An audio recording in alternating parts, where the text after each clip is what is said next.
A great musician once said, "I don't know where I'm going from here, but I promise it won't be boring." That was a quote from the legendary David Bowie, and today I'm going to tell you all about his interesting life and death.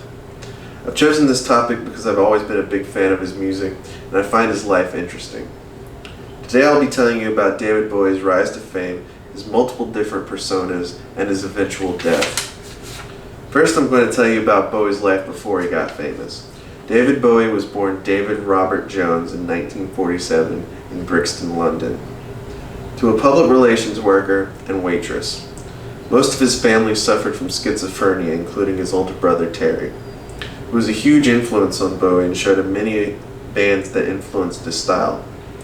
He found a passion for music in high school after listening to Elvis Presley and Little Richard.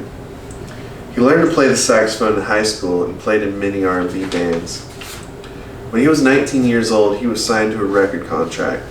He changed his last name after finding out another singer had the same one. He decided to use the name Bowie after the Bowie knife, which stuck. After drifting from band to band, Bowie landed his first hit in 1969 called Space Oddity. It was released very closely to the first man-moon landing. 3 years later, after the release of his first breakthrough album, Hunky Dory, Bowie became one of the first musicians to openly come out as gay. He started dressing more feminine and eventually started his first persona. Next, I'll tell you about David Bowie's different personas over the years. In 1972, Bowie released Ziggy Stardust and the Spiders from Mars, where he introduced the character in his first persona, Ziggy Stardust, an alien from outer space. He became very dedicated to the character and performed as Ziggy for many albums and tours. The character became very popular, and it was what most people think of when they think of Bowie. Others were inspired to adapt the style to their own bands, and soon glam rock was born. After years of doing the character and tons of milk and cocaine, he felt the alter ego was taking over his life, and after losing consciousness at the end of a 100-day tour, he announced it would be his last show. After years of drug abuse and a nasty divorce, Bowie moved to Berlin to try to get clean.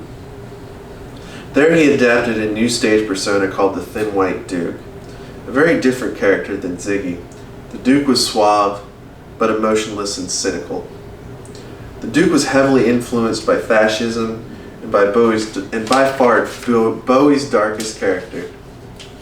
Lastly, I'll tell you about Bowie's death. In a Newsweek article by Zach Schonfeld in 2004, Bowie thought he had a heart attack while on stage in Germany, causing him to end his final world tour before schedule. As a result, Bowie lost his ability to sing and retired from music. In 2011, Bowie decided it was time to come out of retirement and made an album called Black Star. In 2014, David Bowie was diagnosed with liver cancer. According to an article by the Rolling Stone written by Andy Green, that in mid-2015, Bowie decided to stop treatment after he learned the cancer spread too quickly.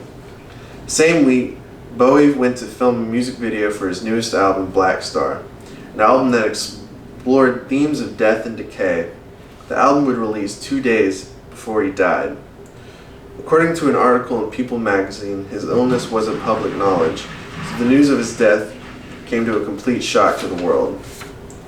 This concludes my speech. I discussed David Bowie's beginnings, his personas, and his death. David Bowie was an amazing artist with an interesting legacy that won't be forgotten anytime soon.